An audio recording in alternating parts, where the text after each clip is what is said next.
आई है जो कि सोशल मीडिया पर खूब वायरल हो रही है। और जरा आप भी देखिए कि किस तरह से यहां पर आरोप है कि बिना पूछे ही 2.5 लाख निकाल लिए थे। ब्लॉक में महिला स्वयं सहायता समूह के सदस्यों ने एडीओ आईएसबी सूरज प्रताप सिंह पर आरोप लगाते हुए उनकी चप्पलों से पिटाई कर दी। मामला खदरी गांव का है, जहां महिलाओं का आरोप है कि बिना अनुमति उनके खाते से 2.5 लाख रुपए निकाले गए। मंगलवार शाम महिलाएं भड़क गईं और ऑफिस गेट पर ही एडीओ को पीटना शुरू कर दिया। घटना का वीडियो भी वायरल हो गया है। एडीओ ने 7 नामजद और कई अज्ञात महिलाओं के खिलाफ एफआईआर दर्ज कराई है। बिहार के भागलपुर में कचहरी चौक पर पारिवारिक विवाद के बीच बाजार तमाशे का रूप ले लिया और भाई भाई ने जमकर मारपीट की और मां और भाभी को भी नहीं छोड़ा गया। दरअसल कचहरी चौक पर शनिवार को 2 सगे भाइयों के बीच जबरदस्त मारपीट हुई। छोटे भाई ने बड़े भाई के होटल में हंगामा किया, फिर सड़क पर मां और भाभी को भी पीट डाला। मारपीट के वीडियो में साफ दिख रहा है कि कैसे छोटे भाई चेतन ने पूरे परिवार को घसीटकर सड़क पर गिराया और मुक्के घूंसों से हमला कर दिया। मौके पर भीड़ जमा हो गई, जिसने किसी तरह दोनों भाइयों को अलग किया, लेकिन काफी देर तक बीच सड़क पर हंगामे की स्थिति बनी रही।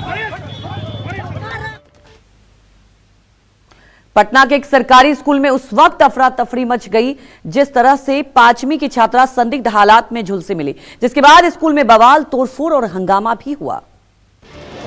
मामला गर्दनीबाग इलाके का है, जहां एक राजकीय स्कूल की छात्रा जोया प्रवीण संदिग्ध परिस्थितियों में स्कूल के बाथरूम में झुलस गई। धुआं उठते देख जब दरवाजा तोड़ा गया तो छात्रा गंभीर हालत में मिली। उसे तुरंत पीएमसीएच भेजा गया, जहां इलाज जारी है। घटना के बाद गुस्साए लोगों ने स्कूल में तोड़फोड़ की और आगजनी की कोशिश की। पुलिस से झड़प भी हुई। छात्रा के भाई ने उसे बैग से पहचाना। फिलहाल पुलिस सीसीटीवी फुटेज खंगाल रही है।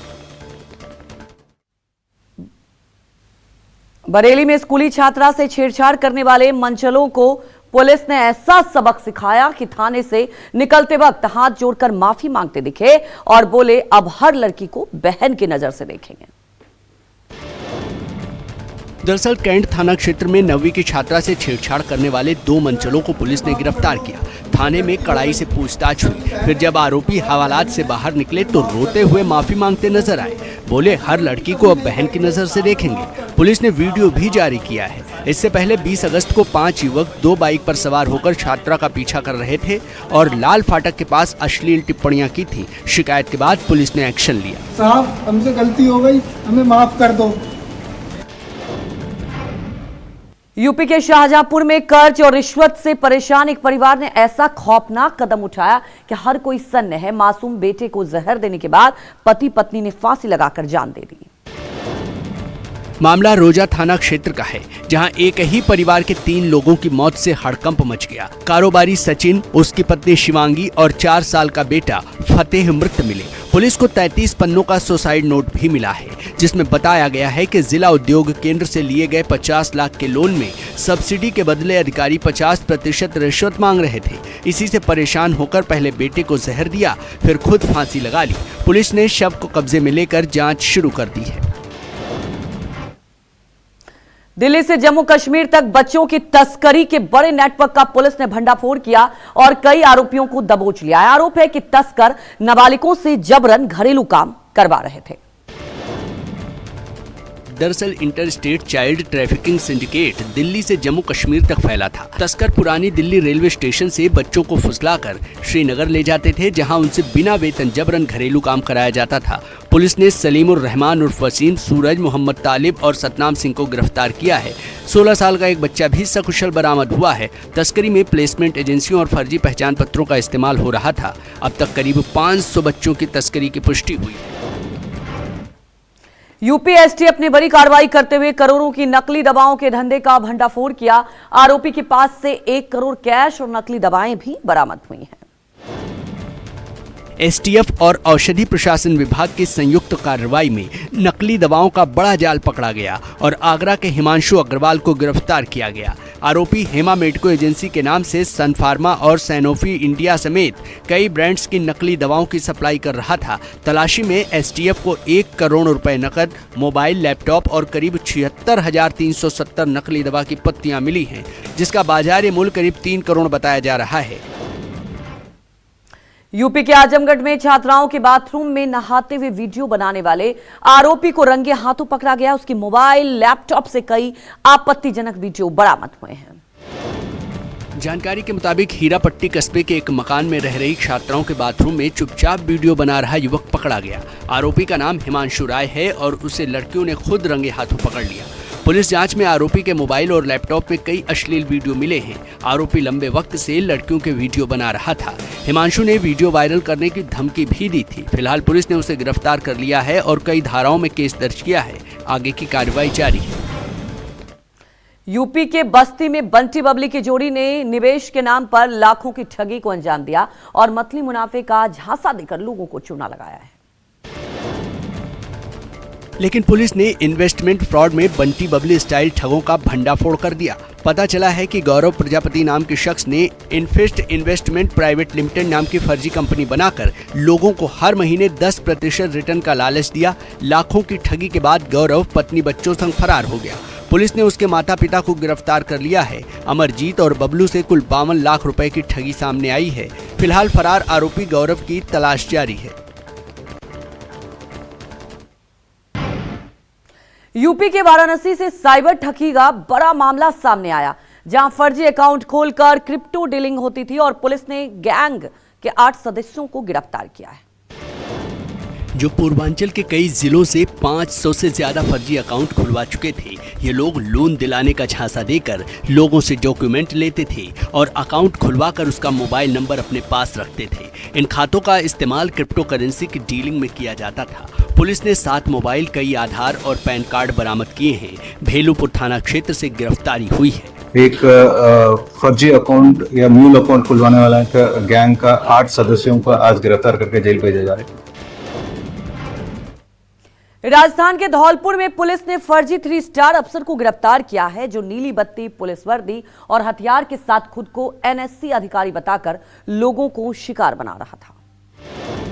यह खुलासा तब हुआ जब नेशनल हाईवे पर चेकिंग के दौरान पुलिस ने एक संदिग्ध गाड़ी रोकी, जिसमें बैठा शख्स खुद को नेशनल सिक्योरिटी फोर्स का अफसर बता रहा था। वर्दी पहने उस व्यक्ति के पास से एयर रिवॉल्वर, 138 कारतूस, लैपटॉप और 4 नकली आईडी कार्ड बरामद हुए हैं। आरोपी सुप्रियो मुखर्जी पश्चिम बंगाल का रहने वाला है, जो वर्दी और नीली बत्ती का इस्तेमाल और चेकिंग से बचने के लिए करता था। पुलिस पूरे नेटवर्क की जांच कर रही है। पाकिस्तान से भारत में होने वाली नशा तस्करी की नापाक साजिश को बीएसएफ और पुलिस ने नाकाम कर दिया और बीकानेर से 12 करोड़ की हेरोइन पकड़ी गई है।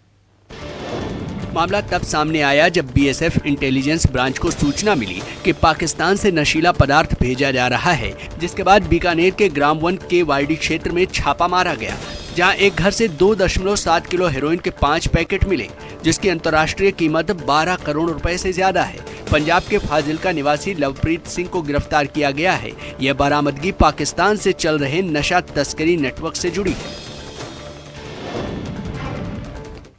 झारखंड के धनबाद में चर्चित नीरज सिंह हत्याकांड पर बड़ा फैसला आया, जहां कोर्ट ने 8 साल बाद सभी आरोपियों को बरी कर दिया है। जानकारी के मुताबिक धनबाद के स्टील गेट पर साल 2017 में पूर्व डिप्टी मेयर और कांग्रेस नेता नीरज सिंह समेत 4 लोगों की गोली मारकर हत्या कर दी गई थी। इस हत्याकांड में बीजेपी विधायक संजीव सिंह समेत 11 लोग आरोपी बनाए गए थे। 8.5 साल बाद एमपी एमएलए कोर्ट ने सभी 10 आरोपियों को बरी कर दिया। फैसले के वक्त कोर्ट परिसर छावनी में तब्दील था। संजीव सिंह एम्बुलेंस से कोर्ट पहुंचे, लेकिन मृतक नीरज सिंह के परिजन फैसले से आहत नजर आए।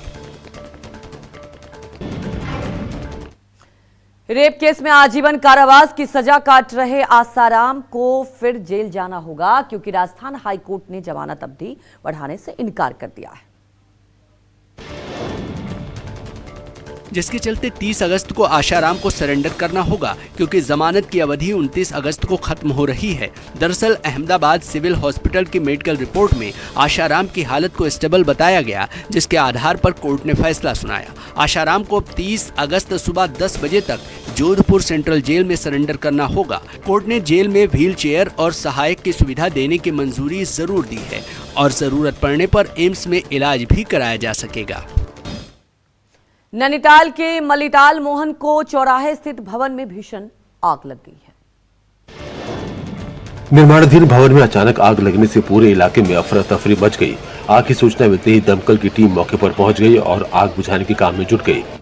वहीं इस हादसे में एक महिला की मौत हो गई है। घर की टीमें वो लगी हुई है, जो क्षति हुई है उसका आंकलन किया जा रहा है और घरों में सर्च भी किया जा रहा है कि किसी घर में कोई फंसे हुए तो नहीं है। बाकी जो आग है वो पूरी तरीके से नियंत्रण में है। उत्तर प्रदेश के लखनऊ में सौभाग्यम अपार्टमेंट की लिफ्ट अचानक बंद हो गई। 20 मिनट तक लोग फंसे रहे, उसके बाद दरवाजा तोड़कर उन्हें बाहर निकाला गया। इस दौरान लिफ्ट के भीतर घुटन और घबराहट का माहौल बन गया। घबराए लोगों ने तुरंत शोर मचाया तो गार्ड और कुछ निवासियों ने तुरंत मदद की। काफी मशक्कत के बाद दरवाजा तोड़कर तीनों को सुरक्षित बाहर निकाला गया। फंसे हुए लोगों में एक बुजुर्ग और एक बच्चा भी शामिल था।